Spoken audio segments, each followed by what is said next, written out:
Hi, I'm Mucklow with the Golf Lab, and in today's Boost Your Bag segment, we're going to talk about how you can hit 3 shots with the same wedge by only making a simple setup change.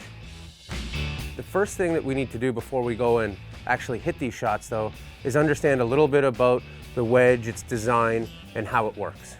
Now, for most shots played by the best players in the world, they do what's called working the bounce. That's when this angle that protrudes down below the leading edge is actually what makes contact with the ground. That prevents the club from digging and makes it more forgiving for slight variations in low point. But we don't do that every single time. So the first shot I want to talk about is one that we're actually going to use this leading edge of the golf club. This is when I need to hit a low shot that's going to cover a fair bit of distance. The first thing I'd want to do is actually just move the ball back in my stance, and then I'm going to lean the handle forward. This is going to put less loft on the golf club, which creates that low trajectory.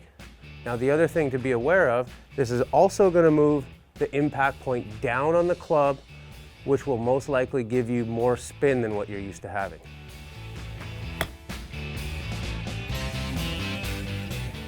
When we want the shot to fly a little bit higher and stop a little bit softer, I want to hit a very neutral shot that's actually going to use right here in the center of the belly of the sole. In order to hit this shot, I want to set up with the ball directly in the middle of my stance, and I want to have that wedge shaft standing straight up and down. This is going to move the impact point on the club up a little bit, which will give me a little bit less spin, but the ball will still stop nicely because it has a steeper angle of descent.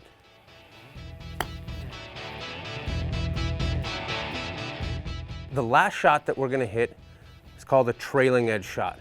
This is where I'm going to use the very back edge of the wedge. It's going to cause the ball to fly very, very high and land very, very soft.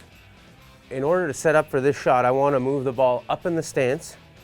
This will move the impact point up higher on the club face, which will cause a very low spin rate, but the ball's still going to stop because it's going to be falling straight down out the sky.